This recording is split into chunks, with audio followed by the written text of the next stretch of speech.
आज की इस क्लास में सबसे पहले हम लोग स्टैटिक जीके और जनरल अवेयरनेस के कुछ महत्वपूर्ण क्वेश्चंस को देखेंगे। उसके बाद कुछ पिछले करंट अफेयर्स का रिवीजन करेंगे और लास्ट में आज के महत्वपूर्ण करंट अफेयर्स को देखेंगे। ओके, तो स्टार्ट करते हैं।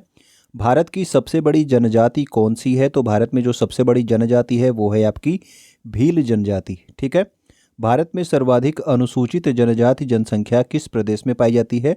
तो अनुसूचित जनजाति यानी कि शेड्यूल्ड ट्राइब एसटी की बात हो रही है। तो सबसे अधिक एसटी जो जनसंख्या है ये पाई जाती है मध्य प्रदेश में। ठीक है। और मध्य प्रदेश की विधानसभा में सबसे ज़्यादा जो है सीटों का रिजर्वेशन भी इन्हीं के लिए है। किसी भी जाति को जनजाति समुदाय का अधिसूचित करने का अधिकार किसे है?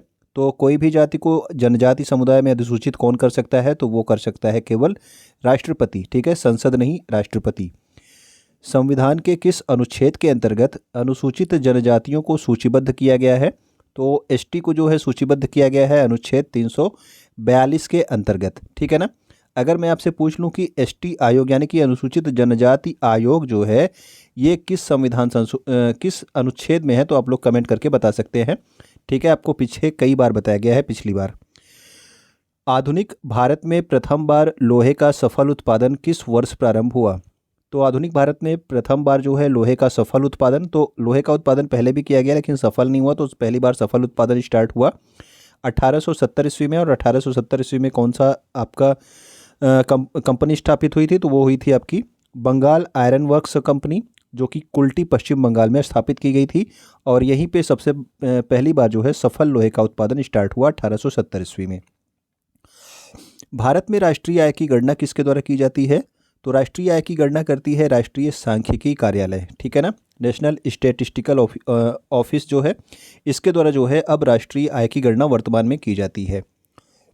सर्वप्रथम दादा भाई नौरोजी ने के द्वारा जो है किस वर्ष भारत की प्रति व्यक्ति आय 20 रुपये बताई गई थी? तो आपको याद होना चाहिए कि सबसे पहले जो है भारत की प्रति व्यक्ति आय 20 रुपये किसने बताई थी? तो वो बताई थी आपकी दादा भाई नौरोजी ने। और ये इन्होंने कितनी बताई थी, किस वर्ष बताई थी? तो 1868 ईस्वी में बताई थी 20 रुपये प्रति व्यक्ति आय। ठीक है। सतपुड़ा की सर्वोच्च चोटी का क्या नाम है? तो सतपुड़ा की जो सर्वोच्च चोटी है वो है आपकी धूपगढ़। इसके अलावा अगर आपसे पूछा जाए कि नीलगिरी की सर्वोच्च चोटी का क्या नाम है, तो वो है आपका डोडा बेट्टा। ठीक है। उकाई परियोजना किस नदी पर स्थित है? तो उकाई परियोजना है ताप्ती नदी पर। और ये किस राज्य में है? तो उकाई परियोजना है आपके गुजरात राज्य में। काकरापार परमाणु संयंत्र भी अगर आपसे पूछा जाए कि किस राज्य में स्थित है, तो काकरापार परमाणु संयंत्र है आपके गुजरात राज्य में। अगर मैं आपसे पूछ लूँ कि रावत भाटा जो है ये किस राज्य में स्थित है, तो आप लोग कमेंट करके बता सकते हैं कि रावत भाटा परमाणु ऊर्जा संयंत्र किस राज्य में स्थित है। काला सागर को ओजेब सागर से कौन सी जलसंधि जोड़ती है? तो काला सागर और ओजेब सागर को जोड़ने वाली जो जलसंधि है उसका नाम है कर्च की जलसंधि। ओके। एकता दिवस प्रत्येक वर्ष कब मनाया जाता है? तो जो एकता दिवस है ये 31 अक्टूबर को मनाया जाता है। और किस उपलक्ष्य में मनाया जाता है? तो सरदार वल्लभ भाई पटेल के जन्म दिवस के अवसर पर इसे एकता दिवस के रूप में मनाया जाता है 31 अक्टूबर को।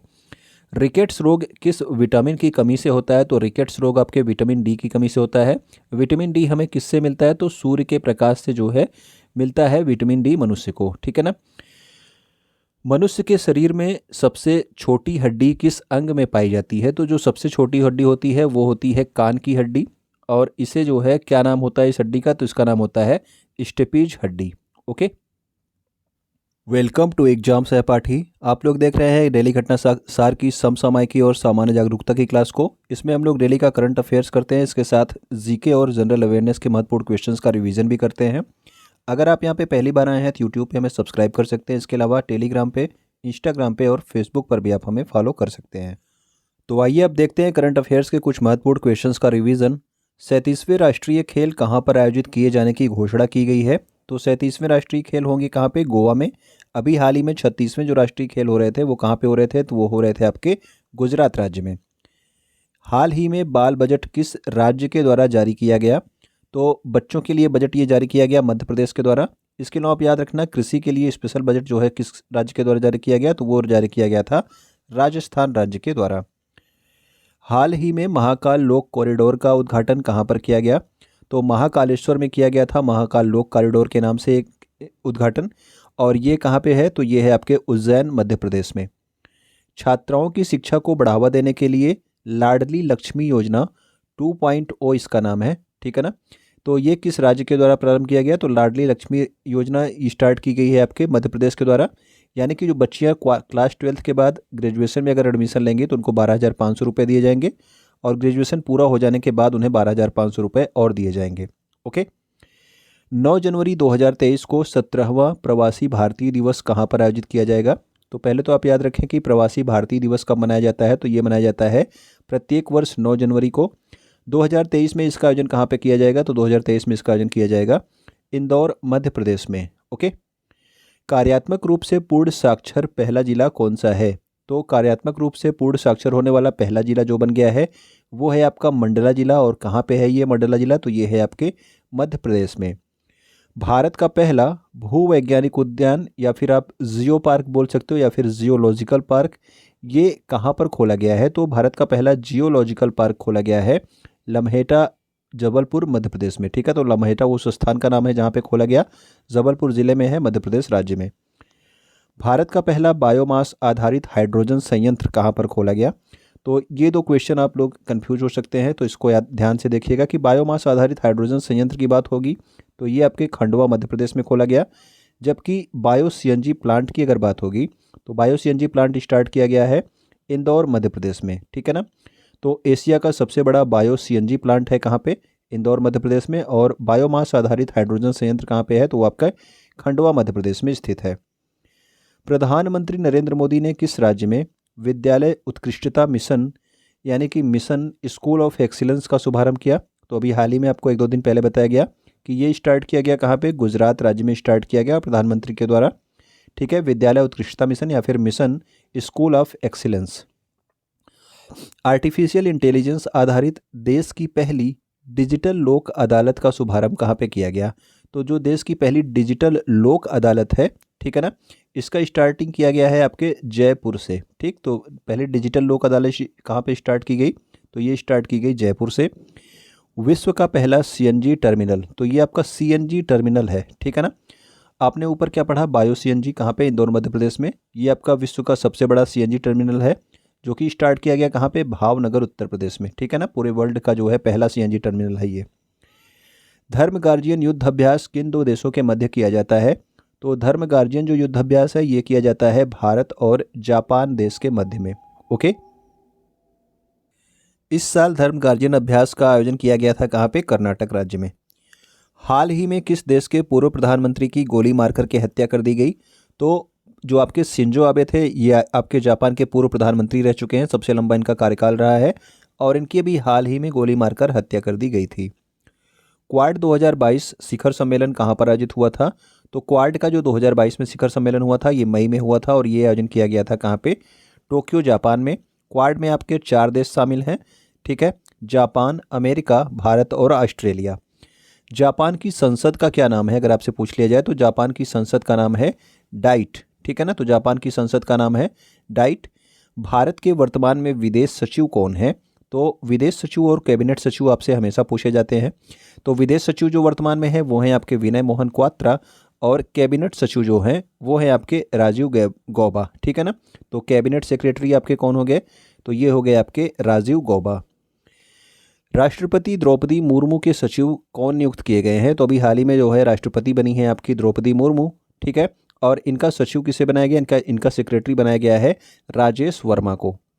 भारत के नए chief of defence staff CDS जो है किसे नियुक्त किया गया?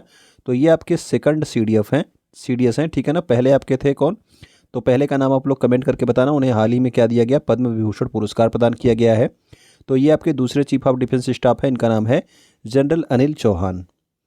65वें राष्ट्रमंडल संसदीय संघ सम्मेलन में किसे संघ का अंतर्राष्ट्रीय कोषाध्यक्ष चुना गया है? तो पहली बात तो आपको याद रखना है कि जो 65वां राष्ट्रमंडल संसदीय संघ सम्मेलन हुआ था इसका आयोजन कहाँ पे किया गया था? तो इसका आयोजन किया गया अभी हाल ही में कनाडा में। ठीक है ना। और इस संघ का अंतर्राष्ट्रीय कोषाध्यक्ष बनाया गया भाजपा के ये सांसद हैं जिनका नाम क्या है? अनुराग शर्मा। ठीक है ना। तो अनुराग शर्मा को बनाया गया है। यूक्रेन की किस संस्था को नोबेल शांति पुरस्कार 2022 से सम्मानित किया गया? तो आप याद रखना कि नोबेल शांति पुरस्कार जो है 2022 में तीन लोगों को नहीं कह सकते, एक लोग और 2 संस्थाओं को दिया गया है। तो इसमें एलिस बिलायटिस्की बियालिटिस्की, और इसके अलावा मेमोरियल एक संस्था है रूस की, इसको दिया गया। और ये आपका सेंटर ऑफ सिविल लिबर्टी जो है ये यूक्रेन की संस्था है। ठीक है ना। तो इन तीनों संस्थाओं का भी नाम याद रखेंगे और कौन कहाँ से संबंधित है ये भी आप याद रखेंगे। तो जो आपकी नोबल शांति जो यूक्रेन की संस्था है वो है आपकी सेंटर ऑफ सिविल लिबर्टी, जिसके अलावा एलेस बियालिटिस्की को दिया गया। और मेमोरियल जो संस्था है ये किसकी संस्था है, तो ये रूस की संस्था है। ओके। लिबर्टी मेडल 2022 किसे प्रदान किया गया, तो जो लिबर्टी मेडल प्रदान किया गया है वो प्रदान किया गया यूक्रेन के जो राष्ट्रपति हैं वोलोदिमीर जेलेंस्की, इन्हें प्रदान किया गया है लिबर्टी मेडल। और यूनेस्को का शांति पुरस्कार 2022 किसे प्रदान किया गया, तो यूनेस्को का जो शांति पुरस्कार दिया गया इस वर्ष का वो दिया गया एंजेला मर्केल को, जो कि जर्मनी की पूर्व चांसलर रह चुकी हैं। ठीक है ना। वर्तमान में ओलाफ शोल्ज जो है जर्मनी के चांसलर हैं। हाल ही में दिल्ली के नए उपराज्यपाल किसे नियुक्त किया गया, तो दिल्ली का जो नया उपराज्यपाल बनाया गया है वो बनाया गया है विनय कुमार सक्सेना। उपराज्यपाल की नियुक्ति कौन करता है, तो वो करता है आपका राष्ट्रपति। हाल ही में काशी यात्रा योजना किस राज्य के द्वारा प्रारंभ की गई, तो काशी यात्रा योजना जो है ये कर्नाटक राज्य के द्वारा प्रारंभ की गई। इसमें क्या था कि इसमें 30,000 लोगों को जो है चुना जाएगा और प्रत्येक व्यक्ति को 5-5 हज़ार रुपये दिए जाएंगे काशी की यात्रा करने के लिए। ठीक है। नव भारत साक्षरता कार्यक्रम किस आयु वर्ग के निरक्षर व्यक्तियों को साक्षर बनाने के लिए प्रारंभ किया गया, तो नव भारत साक्षरता कार्यक्रम जो है ये 15 वर्ष या उससे अधिक आयु के जो व्यक्ति हैं, ठीक है, उनके लिए प्रारंभ किया गया। और इसमें जो है आपका जो प्रौढ़ शिक्षा थी उसको सभी के लिए शिक्षा कहा गया। राष्ट्रीय उपलब्धि सर्वेक्षण किस मंत्रालय के द्वारा जारी किया गया, तो राष्ट्रीय उपलब्धि सर्वेक्षण अभी हाल ही में जारी किया गया किसके द्वारा, तो शिक्षा मंत्रालय के द्वारा। विश्व ऑस्टियोपोरोसिस दिवस कब मनाया जाता है, तो ऑस्टियोपोरोसिस हड्डियों की कमजोरी का एक रोग होता है। ठीक है। विटामिन डी की कमी से होता है। तो ये मनाया जाता है आपके 20 अक्टूबर को प्रत्येक वर्ष। तो ये हमारे कुछ करंट अफेयर्स के रिवीजन थे। अब हम लोग देखेंगे डेली करंट अफेयर्स, यानी कि आपके 21 अक्टूबर 2022 के कुछ महत्वपूर्ण करंट अफेयर्स को। केंद्रीय मंत्री अनुराग सिंह ठाकुर ने 5वें खेलो इंडिया यूथ गेम्स 2022 किस राज्य में आयोजित किए जाने की घोषणा की है, तो जो अब आपका अगला खेलो इंडिया यूथ गेम्स है, ठीक है, इसे आयोजित किया जाएगा मध्य प्रदेश में। इसके पहले कहाँ पे किया गया, जो अभी चौथा किया गया था 2021 वाला, तो चौथा जो है किया गया था पंचकुला हरियाणा में। ठीक है ना। तो इसका आयोजन जो है जनवरी फरवरी में किया जाएगा, जनवरी फरवरी 2023 में 5वें खेलो इंडिया यूथ गेम्स 2022 के लिए जो है। ठीक। अक्टूबर 2022 में किसे रक्षा सचिव नियुक्त किया गया, तो रक्षा सचिव बनाए गए हैं अरमाने गिरधर। इसके अलावा राजस्व सचिव की भी नियुक्ति की गई। और राजस्व सचिव किसे बनाया गया है, तो वो बनाया गया है संजय मल्होत्रा को। ठीक है। तो संजय मल्होत्रा राजस्व सचिव, और रक्षा सचिव कौन है, तो वो है आपके अरमाने गिरधर।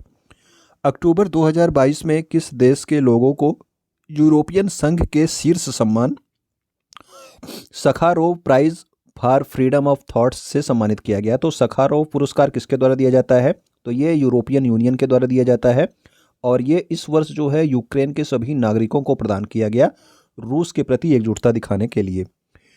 19 से 25 अक्टूबर 2022 तक कहाँ पर जनजातीय संस्कृति का युवाओं से परिचय कराने के लिए 14वें जनजातीय युवा आदान प्रदान कार्यक्रम का आयोजन किया जा रहा है।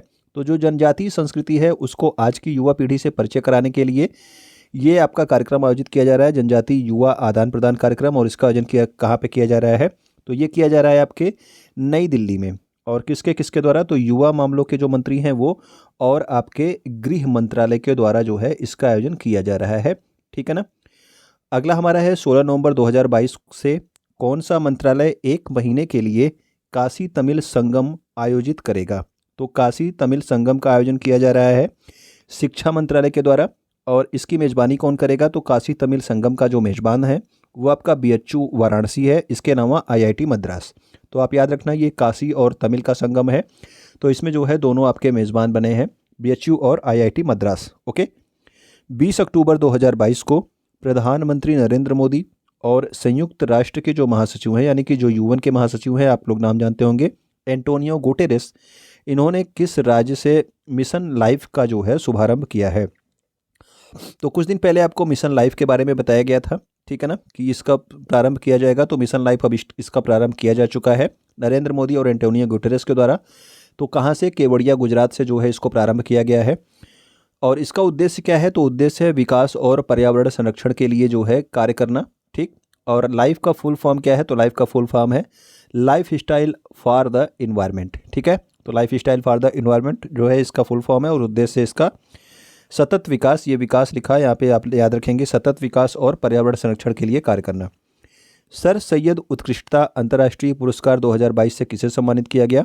तो सर सैयद उत्कृष्टता अंतर्राष्ट्रीय पुरस्कार से सम्मानित किया गया यूएस की आपकी एक इतिहासकार हैं जिनका नाम है बारबरा मेटकॉफ। ठीक है, तो बारबरा मेटकॉफ को सर सैयद उत्कृष्टता अंतर्राष्ट्रीय पुरस्कार 2022 से अभी हाल ही में सम्मानित किया गया। 20 अक्टूबर 2022 को किस देश के प्रधानमंत्री लिज ट्रस ने अपने पद से इस्तीफा दे दिया? तो लिज ट्रस आप सबको पता है कि कहाँ की प्रधानमंत्री थी, तो ये आपके ब्रिटेन की प्रधानमंत्री थे और इन्होंने जो है 46 दिनों बाद अपना इस्तीफा दे दिया है। तो ये सबसे कम समय तक ब्रिटेन की प्रधानमंत्री रही हैं। ओके, तो ये हमारे महत्वपूर्ण करंट अफेयर्स और जीके के रिवीजन थे। उम्मीद करता हूँ कि आपको अच्छे लगे होंगे। तो आप वीडियो को क्या करेंगे, अपने दोस्तों तक शेयर करेंगे।